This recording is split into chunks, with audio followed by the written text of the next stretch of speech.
ಮೂಡಾಸುಳಿಯಲ್ಲಿ ಸಿಲುಕಿದ CM Siddaramaiah legal team ಮೇಲೆಯೇ ಸಿದ್ದರಾಮಯ್ಯ ಆಪ್ತರು ಬೇಸರವನ್ನ ಹೊರಹಾಕ್ತಾ ಇದ್ದಾರೆ.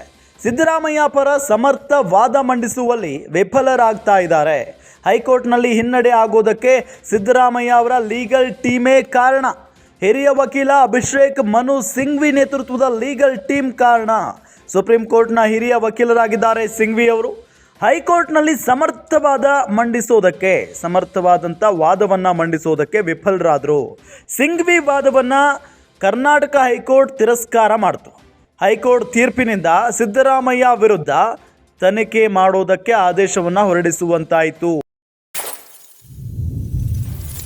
ಮೂಡಾಸುಳಿಯಲ್ಲಿ ಸಿಲುಕಿದ ಸಿಎಂ ಸಿದ್ದರಾಮಯ್ಯ ಲೀಗಲ್ ಟೀಮ್ ಮೇಲೆಯೇ ಸಿದ್ದರಾಮಯ್ಯ ಆಪ್ತರು ಬೇಸರವನ್ನು ಹೊರಹಾಕ್ತಾ ಇದ್ದಾರೆ. ಸಿದ್ದರಾಮಯ್ಯ ಪರ ಸಮರ್ಥ ವಾದ ಮಂಡಿಸುವಲ್ಲಿ ವಿಫಲರಾಗ್ತಾ ಇದ್ದಾರೆ. ಹೈಕೋರ್ಟ್ನಲ್ಲಿ ಹಿನ್ನಡೆ ಆಗೋದಕ್ಕೆ ಸಿದ್ದರಾಮಯ್ಯ ಅವರ ಲೀಗಲ್ ಟೀಮೇ ಕಾರಣ. ಹಿರಿಯ ವಕೀಲ ಅಭಿಷೇಕ್ ಮನು ಸಿಂಘ್ವಿ ನೇತೃತ್ವದ ಲೀಗಲ್ ಟೀಮ್ ಕಾರಣ. ಸುಪ್ರೀಂ ಕೋರ್ಟ್ನ ಹಿರಿಯ ವಕೀಲರಾಗಿದ್ದಾರೆ ಸಿಂಘ್ವಿ ಅವರು. ಹೈಕೋರ್ಟ್ನಲ್ಲಿ ಸಮರ್ಥವಾದಂಥ ವಾದವನ್ನು ಮಂಡಿಸೋದಕ್ಕೆ ವಿಫಲರಾದರು. ಸಿಂಘ್ವಿ ವಾದವನ್ನು ಕರ್ನಾಟಕ ಹೈಕೋರ್ಟ್ ತಿರಸ್ಕಾರ ಮಾಡಿತು. ಹೈಕೋರ್ಟ್ ತೀರ್ಪಿನಿಂದ ಸಿದ್ದರಾಮಯ್ಯ ವಿರುದ್ಧ ತನಿಖೆ ಮಾಡೋದಕ್ಕೆ ಆದೇಶವನ್ನು ಹೊರಡಿಸುವಂತಾಯಿತು ಅಂತ ಹೇಳಿ ಸಿದ್ದರಾಮಯ್ಯ ಅವರ ಆಪ್ತರು ಇಲ್ಲಿ ಲೀಗಲ್ ಟೀಮ್ ಮೇಲೇ ಬೇಸರವನ್ನು ಹೊರಹಾಕಿದ್ದಾರೆ ಅನ್ನೋದು ಗೊತ್ತಾಗ್ತಾ ಇರುವಂಥ ವಿಚಾರ. ಹಾಗಾದರೆ ಅದಕ್ಕೆ ಏನು ಕಾರಣ ಇರ್ಬೋದು ಗಮನಿಸ್ತಾ ಹೋಗೋಣ. ಎಫೆಕ್ಟಿವ್ ಆಗಿ ವಾದ ಮಂಡನೆಯಲ್ಲಿ ಸಿಂಘ್ವಿ ಫೇಲ್ಯೂರ್ ಆಗಿದ್ದಾರೆ. ಮೂಡ ವಿವಾದದ ಬಗ್ಗೆ ಲೀಗಲ್ ಟೀಮ್ನಲ್ಲೇ ಗೊಂದಲ ಇದೆ. ತುಷಾರ್ ಮೆಹ್ತಾ ವಾದಕ್ಕೆ ಸಿಂಘ್ವಿ ಕೌಂಟರ್ ಕೊಡಲಿಲ್ಲ. ಇದು ಅವರ ಬೇಸರಕ್ಕೆ ಪ್ರಮುಖವಾದಂಥ ಕಾರಣ. ಮೂಡ ವಿವಾದದ ಬಗ್ಗೆ ಲೀಗಲ್ ಟೀಮ್ನಲ್ಲೇ ಸಿಕ್ಕಾಪಟ್ಟೆ ಗೊಂದಲ ಇದೆ. ಎದುರಾಳಿ ವಕೀಲರನ್ನ ಸಿಂಘ್ವಿ ಕಡೆಗಣಿಸಿದ್ದು ಕೂಡ ಕಾರಣ. ಈ ಹಿರಿಯ ವಕೀಲರದ್ದು ಒಂದು ಪ್ರಾಬ್ಲಮ್ ಇರುತ್ತೆ. ಎದುರಾಳಿ ವಕೀಲರನ್ನ ಕಡೆಗಣಿಸಿಬಿಡ್ತಾರೆ. ಅವ್ರೇನು ಮಾಡ್ತಾರೆ, ಹಿಂದೆ ನಮ್ಮ ವಿರುದ್ಧ ಯಾವ ಕೇಸನ್ನು ಕೂಡ ಗೆದ್ದಿಲ್ಲ ಇವರು, ಇದನ್ನು ಗೆಲ್ಲೋದಕ್ಕೆ ಸಾಧ್ಯ ಇಲ್ಲ ಅಂತ ಹೇಳಿ ಕೇರ್ಲೆಸ್ ಮಾಡಿಬಿಡ್ತಾರೆ. ಅಲ್ಲಿಗೆ ಈ ರೀತಿಯಾಗಿ ಆಗುತ್ತೆ ಪರಿಸ್ಥಿತಿ. ಹಾಗೇನೆ ಈಗ ಸಿಂಘ್ವಿ ಅವರು ಕೂಡ ಎದುರಾಳಿ ವಕೀಲರನ್ನ ಕಡೆಗಣಿಸ್ಬಿಟ್ಟಿದ್ರು.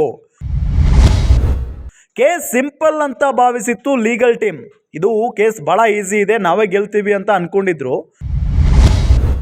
ಹೈಕೋರ್ಟ್ನಲ್ಲಿ ಕೇಸ್ ಗೆದ್ದಿದ್ರೆ ಇವತ್ತು ಈ ರೀತಿಯಾದಂಥ ಪರಿಸ್ಥಿತಿ ಇರ್ತಾ ಇರಲಿಲ್ಲ. ಕಂಪ್ಲೀಟ್ ಸೀನ್ ಚೇಂಜ್ ಆಗಿಬಿಡೋದು. ಹೈಕೋರ್ಟ್ನಲ್ಲಿ ಆದೇಶ ಜನಪ್ರತಿನಿಧಿಗಳ ಕೋರ್ಟ್ ಮೇಲೆ ಎಫೆಕ್ಟ್ ಬೀರುತ್ತು, ಅಂದರೆ ಪರಿಣಾಮ ಬೀರುತ್ತು. ಹೈಕೋರ್ಟ್ನಲ್ಲಿ ಏನು ಆದೇಶ ಬಂತು ಅದು ಸಹಜವಾಗಿ ಜನಪ್ರತಿನಿಧಿಗಳ ಕೋರ್ಟ್ ಮೇಲೂ ಕೂಡ ಪರಿಣಾಮ ಬೀರುತ್ತೆ. ಜನಪ್ರತಿನಿಧಿಗಳ ಕೋರ್ಟ್ ಆದೇಶಕ್ಕೆ ಹೈಕೋರ್ಟ್ ಆದೇಶವೇ ಕಾರಣ ಅನ್ನೋದು ಕೂಡ ಇಲ್ಲಿ ಬಹಳ ಸ್ಪಷ್ಟವಾಗಿರುತ್ತೆ. ಹೈಕೋರ್ಟ್ನಲ್ಲಿ ಆದ ಎಡವಟ್ಟುಗಳೇ ಇವತ್ತಿನ ಸ್ಥಿತಿಗೆ ಪ್ರಮುಖ ಕಾರಣ. ಹೀಗಾಗಿ ಸಿಂಘ್ವಿ ನೇತೃತ್ವದ ಲೀಗಲ್ ಟೀಮ್ ಬದಲಾವಣೆಗೆ ಪ್ಲಾನ್ ಮಾಡಿಕೊಳ್ತಾ ಇದ್ದಾರೆ. ಈಗ ದೆಹಲಿ ಮೂಲದ ಮತ್ತೊಬ್ಬ ವಕೀಲರ ನೇಮಕಕ್ಕೂ ತಯಾರಿಯನ್ನ ನಡೆಸಿದ್ದಾರೆ ಅನ್ನೋದು ಗೊತ್ತಾಗ್ತಾ ಇದೆ. ಈ ಬಗ್ಗೆ ಸಿಎಂ ಕಾನೂನು ಸಲಹೆಗಾರ ಪೊನ್ನಣ್ಣ ಚರ್ಚೆಯನ್ನ ನಡೆಸ್ತಾ ಇದ್ದಾರೆ. ಇದರ ನೇತೃತ್ವ ವಹಿಸಿಕೊಂಡಿದ್ದಾರೆ ಸಚಿವ ಬೈರತಿ ಸುರೇಶ್ ಅವರು. ಗಮನಿಸ್ತಾ ಇದ್ದೀವಿ, ಎಫೆಕ್ಟಿವ್ ವಾದ ಮಂಡನೆಯಲ್ಲಿ ಅಭಿಷೇಕ್ ಮನು ಸಿಂಘ್ವಿ ಫೇಲ್ ಆಗಿದ್ದಾರೆ. ಮೂಡ ವಿವಾದದ ಬಗ್ಗೆ ಲೀಗಲ್ ಟೀಮ್ ಫೇಲ್ ಆಗಿದೆ. ಈ ಒಂದು ಲೀಗಲ್ ಟೀಮ್ನಲ್ಲೇ ಸಿಕ್ಕಾಪಟ್ಟೆ ಗೊಂದಲ ಇದೆ ಅನ್ನೋದು ಕೂಡ ಗೊತ್ತಾಗ್ತಾ ಇರುವಂತ ವಿಚಾರ. ತುಷಾರ್ ಮೆಹ್ತಾ ವಾದಕ್ಕೆ ಸಿಂಘ್ವಿ ಕೌಂಟರ್ ಕೊಡಲಿಲ್ಲ, ಇಲ್ಲೇ ಫೇಲ್ ಆಗಿಬಿಟ್ರು. ಎದುರಾಳಿ ವಕೀಲರನ್ನ ಸಿಂಘ್ವಿ ಅವರು ಕಡೆಗಣಿಸ್ತಾರೆ, ಕೇರ್ಲೆಸ್ ಮಾಡ್ತಾರೆ.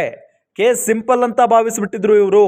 ಆದರೆ ಹೈಕೋರ್ಟ್ನಲ್ಲಿ ಕೇಸ್ ಗೆಲ್ಲೋದಕ್ಕೆ ಸಾಧ್ಯ ಆಗಲಿಲ್ಲ ಇವರ ಕೈಯಿಂದ. ಹಾಗಾಗಿನೇ ಏನೂ ತಪ್ಪಿಲ್ಲದೆ ಇರುವಂಥ ನಮ್ಮ ಮುಖ್ಯಮಂತ್ರಿಗಳನ್ನ ಸಿಕ್ಕಾಕ್ಸ್ಬಿಡ್ತಾರೆ ಇವರು ಹೇಗಾದರೂ ಮಾಡಿ ಅನ್ನೋದು ಅವರ ಆಪ್ತರಲ್ಲಿರುವಂಥ ಭಯ.